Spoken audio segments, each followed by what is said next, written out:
Assalamualaikum and a very good morning to all the panels. I am Fakhrul Afiq and today I would like to present my research entitled Civilian Outsourcing in Military Logistics, Perception, Challenges and Future Preparedness. So to begin with, outsourcing in military logistics includes services like catering, transport, warehousing and maintenance. It has been used globally to improve efficiency and reduce costs. However, there are some that raises concerns about the delays, dependency and operational risks during emergencies.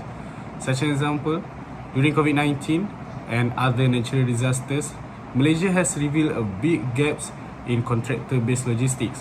So, the objective of my research is to explore perceptions of military logistic personnel towards civilian outsourcing, identify key operational challenges of contractor dependency, and lastly, to assess strategies and suggestions to improve outsourcing models. In order to collect those data, I used a qualitative single case study where I interviewed 6 logistic personnel from the Malaysian Armed Forces. I used purposive sampling, which I targeted logistic officers with direct outsourcing experience. And I also do some document review, which the document is classified and can only be accessed from the Malaysian Armed Forces members only.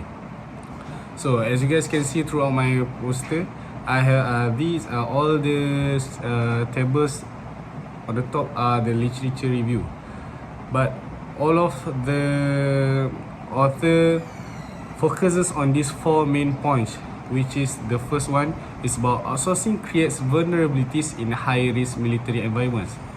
The second one, contractors lack unlimited liability, risking operational continuity during crisis. Not just that, hybrid logistic models cause operational confusion and conflicting priorities.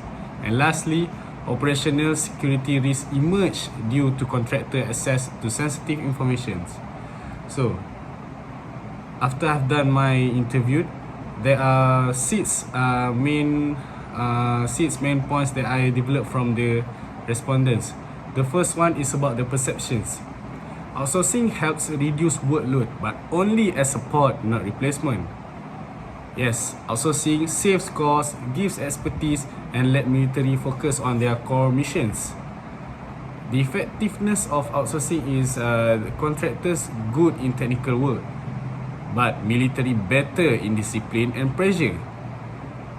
About the risk, there are some consequences from using too much outsourcing, and some of them are the security leaks, delays, low discipline, and also risk of over reliance. Contractors good in routine jobs, but military are more dependable in crisis or during war. So the solutions that the respondents come up is using the hybrid model, create a reserve forces, do some audits, clear scope, and also activate a joint training. So by the end of my research, I can conclude that outsourcing eases workload and provides expertise, but must remain supportive, not a replacement, to safeguard military independence. It is very significant as it can boost efficiency in non-combat logistics, but poses risk to security and readiness if over-relied upon. And lastly, further research is needed on outsourcing in combat versus during peacetime and its long-term effects on military culture and costs. So there are 3 main recommendations that the Malaysian Armed Forces must consider and activate. The first one is to actually use a hybrid model with much clearer limits for contractors. They also need to keep the reserve forces as backup and ensure audits for control. And lastly, they must provide joint training to improve teamwork and standards. So with that, thank you. Assalamualaikum.